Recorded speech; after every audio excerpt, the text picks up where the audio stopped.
Tu as parlé de crise et tu as parlé de tension. Léegi nag libre ak ku nekk crise bi ngay wax mu seet ban contenu la koy jox. ba mën a apprécier ndax crise la ou tension. mais en tout cas li am solo mooy. président Doudou Wade wax na ko dialogue moom Sénégal mënul def l'économie d'un dialogue. et na waaw et même suñ toogul waxtaan nii. le dialogue il est permanent. et encore au-delà même de l'Assemblée qui est le siège par essence du dialogue démocratique et républicain.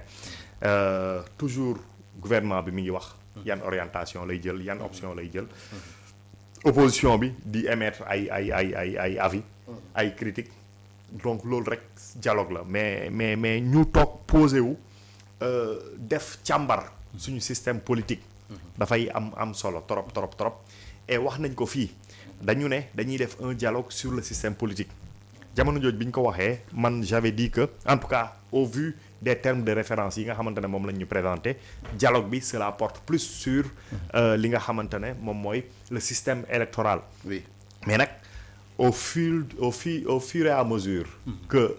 ñiy avancé di gën a jege dialogue bi les uns et les autres di gën di wax da ngay gis ni dialogue bi kat mën na yaatu effectivement mën na jàpp le système politique am na ñoo xamante ne sax ñu ngi ciy dugal leneen loo xamante ne dafay dem au-delà ay yoo xamante ne c'est des questions fiscales ak yeneen yoo xamante ne mi ngi intéressé ñi nekk ci secteur économique yeeg yooyu mais donc dafay wan ni dialogue moom lu am solo la maintenant wax nañ ko dialogue bi li tax ñu fay dem c'est que dañuy rechercher ay consensus yu am doole yoo xamante ne daf ñuy permettre ñu progresser ñu def un bond qualitatif ci suñu wàllu gouvernance ak suñu wàllu démocratie loolu la mais on ne cherche pas l'unanimité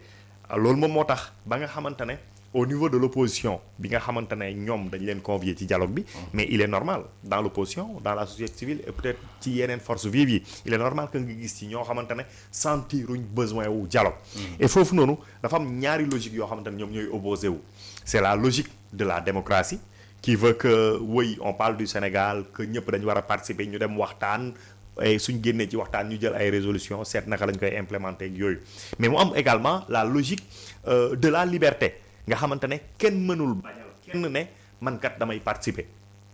ak dama doon joŋante opposant la doo opposant futur nangam yooyu yëpp am ci solo mais c'est une liberté que chacun a mais qu'on peut apprécier nag ñun mais à côté également am na ñoo xamante ne ils peuvent choisir librement de ne pas participer à ce dialogue là du tere dialogue dina am dinañ waxtaan ci question yoo xamante ne dina laal seen intérêt wala du ko laal wala boog en tout cas dina laal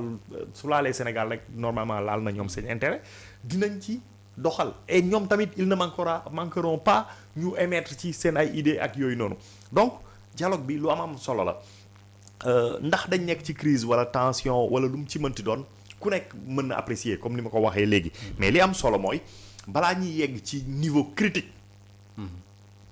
crise wala tension mais ñu toog ñu waxtaan ñu waxtaanee mbir mi wax na ko nag dialogue dafa baaxoo wax na ko képp kuy dem toog ci dialogue bi am nga sa benn idée mais également à chaque fois qu'un président convie à un dialogue am na sa botte secrète et loolu noonu du rek ci dialogue yi sax en général dans les grandes assemblées ak yooyu gars yi dañuy joxe ordre du jour ak yooyu mais dañuy ñëw rek parce que am na ñoo xamante ne daje nañu waxtaan am na luñ bëgg a def dañuy ñëw rek mais résolution nañ voté pour inscrire un nouveau point à l'ordre du jour boo xamante ne peut-être que du loolu lañ convié woon ñu ñëw loolu mën na bouleverser les choses et bii nii dialogue bii nii et balaa ñuy yegg foofu sax le directeur de cabinet adjoint du président de la République dafa génn moom wax loo xamante ne dëgg nag dafa orienté nit ñi ci dëgg lan lañ bëgg ci lan la ñuy dem effectivement dinañ càmbar évaluer le système électoral et changer ce qui doit l'être il n'est pas mauvais suñ defee ci temps relativement court ñu mën def ay élections installer suñ président def suñu alternance mais c'est que on a une démocratie quand même résiliente boo xamante ne mën na affronter choc yu bëri mais par contre am na luñ ci mën a rendre perfectible et noonu ci loolu la ñuy nekk mais man dama jàpp ni dialogue pour dialogue li nga xamante ne moom moo ñor ñi en tout cas ñi initié le président de la République et son premier ministre mooy fan la ñuy dem naka la ñuy def ba nga xamante ne ñu transférer une partie des pouvoirs du président au premier ministre. may rappeler ni ci nit ñi koy présenter. dafa mel ni nag dañuy alléger les pouvoirs de l'exécutif li ñuy wax hydrocéphalie bi nga xamante ne suñu système politique moom la am. nga xamante ne exécutif bi dafa diis nekk bopp bi yaram bi yooy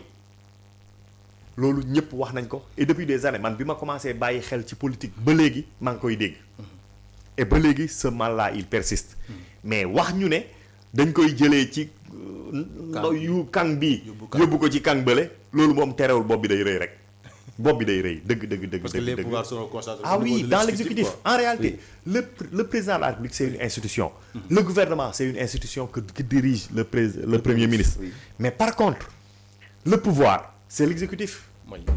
Le pouvoir c'est un tout, c'est l'exécutif. Donc vouloir décharger le président pour renforcer le premier ministre qui aujourd'hui également prend des pouvoirs ci ay ministres ci même ay directions parce que su waxee ni la commande publique daf koy jël yóbbu ko primature mais waxuma le ministère mais direction DMTA yi ah c'est comme ça. Direction du transit et du matériel administratif waaw. moom DMTA waaw moom lay tax jël ay pouvoir am donc est-ce que en tout cas dinañ ko waxtaanee. mais man préoccupation bi ma am. ci dialogue bi mooy ba ma waxoon rek. dañuy dialoguer mobiliser tout le pays ñëpp ñi nga xamante ne Sénégal ñor na leen et ils ont confiance en ce gouvernement en cet appel du président ñëw taxaw ñu waxtaan ba tënk mais duñ ñu wax selon quelle chronologie la ñuy dugal mbir mi. mais balaa ñuy wax chronologie duñ ñu wax sax lan la ñuy jël dugal ko président su ko neexee mu toog gars yi waxtaan nañ ba pare mu teg ko foofu ba bu déwén bi fekkaat ko fi. dara du xew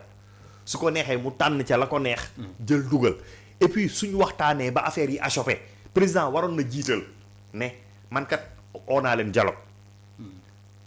mais soo leen dialoguee ba trouver loo leen am consensus. dama koy appliquer ni mel parce que loolu garantie la ci dialogue. donc yooyu noonu pour man bokk na ci yi nga xamante ne waroon nañ ko liggéey en tout cas profité ci dialogue bi liggéey ko ba nga xamante ne déwén. le 28 su ñëwaatee mais ñu xam naka la ñuy dialoguer. ak suñ demee su boobaa. est-ce que dina am sax koo xamante ne dina gis ni dialogue bi jar na ko wala jaru ko. waaw loolu pour man moom mooy lii ci ëpp solo. en tout cas à ce niveau là. d'accord alors si président si dialogue bi gis naa ne wàllu liberté démocratie ak itam droit humain bëri na si opposition bi ñoo xam ne évoqué nañ ko ne loolu rek jar na quand même dem si dialogue bi alors doon nañ gis yeneen dialogue yi fi doon am maa ngi rappelé wu avant la libération de Khalifa Sall Soham Wardini dem na ci dialogue wax Macky Sall il faut libérer Khalifa Sall yu di mel gis nañ ay nit yu fa dem tam wax la libération de Karim Wade alors est-ce que aujourd'hui dialogue bu mel nii nga xam ne tey am na ñoo xam ne ñi ngi ci kaso bi ñu jàpp ne xëy na dañ leen a xañ seen àq ci élèves ñu jëm ci wàllu presse ñu jëm ci ay hommes politiques est-ce que dialogue bu mel nii à 1 an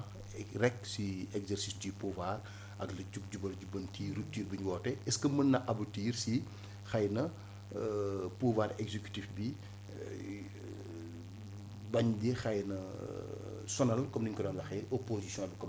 comme ni waa APR ak ñeneen jàpp ne daf leen ni song est-ce que mën na jur loolu par rapport ak dialogue yi fi daan am. xam nga li mu mën a jur mu ngi dépendre ku nekk ci li nekk ci bopp